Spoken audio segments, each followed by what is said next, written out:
understand if you really want those characteristics. Most people are repeating opinions, and I'm saying, where did you get that opinion from? They can't remember where they got it from. They don't know who even told them. They don't know why they so fervently believe in it. They're just told, they're programmed. You need to genuinely analyze your brain, defrag every single opinion you strongly have, and identify where it came from and if that person has your best interest at heart.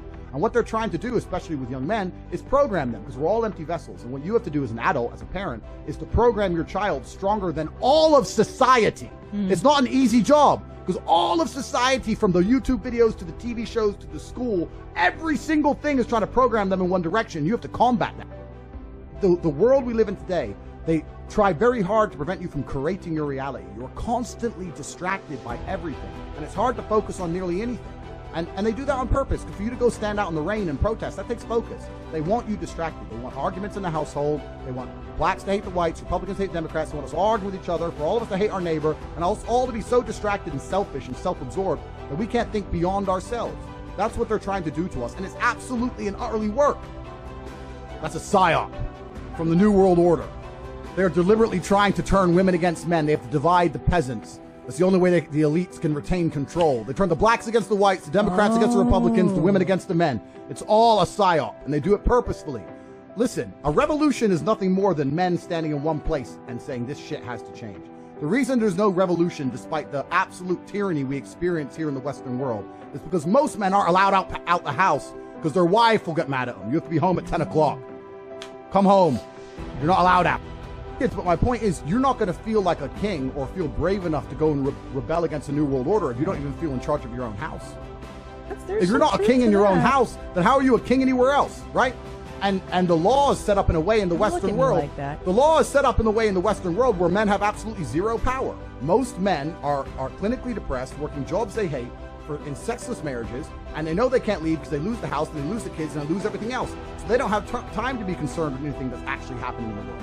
They keep us divided and distracted, and empowering females is the easiest way to weaken the will of men. What happened when the Romans conquered the Greeks? The first thing they did was kill all the fighting age males. And we live in a world now where they are deliberately killing the fighting age males. They're killing the spirit, the warrior spirit inside of men, and they're doing that by motivating females and empowering to the point where they're going to sit there and go, you know what? I'm a feminist. You can't tell me what to do. I'm allowed to go out with my friends. He's just my friend. I'm allowed to sleep at his house, drink vodka. And the second thing, it's part of the psyop. They're masculine. In the Western world, they are trying to turn females masculine. It's not an accident. None of this is an accident. All of this is done very, very purposefully. And it's to destroy the will of man. The reason I feel compelled to say the things I say and do the things I do, etc., is because I live in a country where there's no femme-centric government that's going to come and destroy me. And also in my relationships with females, there's no woman telling me, Andrew, just put the mask on. Andrew, just be quiet. Andrew, it's late. Don't lose your job. Andrew, the kids, blah, blah, blah. They're just sucking men down the pit. The modern world suffers from a bout of cowardice. It's not that he doesn't know. Yeah. It's that if he pretends it isn't there, it's ostrich shit. Yeah. I'm just gonna hide. I don't know what to do, so I want to hide from it. It can't possibly be true. No, they can't possibly have lied about that. Oh, no, it's all cowardice, right? Yeah. Because you're a coward. Because when you accept the realities, now you need to do something. You're implored to act. Yeah. They don't want that. So we're suffering from a massive pandemic of cowardice. That's the only pandemic in the world today. If you're a man with any level of testosterone level, and you've been witnessing what's been happening in the world in the last 2 years, I struggle to sleep at night. Like literally what's happening is fucking crazy. And I'm struggling to sleep. And I'm an individual with $50 million who can hide and disappear. If I was Joe Schmo, I'd be scared. You're out here, they're lying to you about the inflation rate. You're not getting a pay rise. Like what? Where's your panic? Yeah. People are not panicking. They lack perspicacity. I use this analogy a lot. Maybe I overuse it, but you need to find a way to some degree to escape the matrix. I've literally escaped the matrix in nearly every form. So any form of oppression no longer applies to me. I can't be canceled. I can say what I want. My finances are secure. I've escaped the matrix. And when I talk about the matrix, it primarily applies to men because men are the backbone of the slave force. We always have been and always will be. And unfortunately now, if you're a law-abiding man inside the matrix, your future and the life that is laid out for you is nothing but depressing. You're going to go to school, you're going to get in debt, you're going to get a job, you're going to get a wife, divorce is coming, you're going to lose the house eventually, your job's shit, inflation's outpacing your wages, you're going to work, no one's going to appreciate it, now you're old and your life's over. That is the matrix for 99% of men. And you need to find a way to escape it. And I guess I was kind of fortunate from a young age. I always knew that the matrix was coming and that the system is designed to oppress. The people who make the rules do not make the rules for the benefit of us. They make the rules for the benefit of the people who make the rules. And I knew that. And I think every person intrinsically knows that. Like if it's 4 a.m. and you're sitting in a gas station and a Lambo pulls up, you're probably thinking drug dealer or criminal. You're not thinking, oh, he definitely went to school. Yeah, I was lucky enough to have the most fantastic father on the planet. So my dad did make a lot of things very clear to me from a young age. My father was a chess grandmaster, and he was a nomadic individual. So he lived in a car or in random hotels and floated around the world playing chess. It was an interesting life, and he taught me a lot about the fact that the system is absolutely broken, it's designed to oppress, and that the majority of people who stick to the rules are going to lose.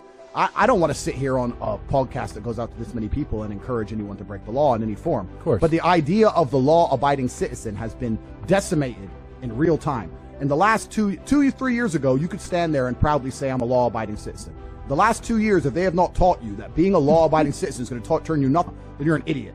You can no longer obey the law. And I'm not saying you have to break the law, but you need to find a way to do what the elites do, which is bend the law. You can no longer sit there and go, I'm just going to follow the rules and it's going to be okay. No, it isn't. And if you're a man, it's your job to find a way to not be sticking to those rules enough to escape the matrix and become free. Because what's actually most crazy about this period of history is that it's actually the easiest time in human history to become rich.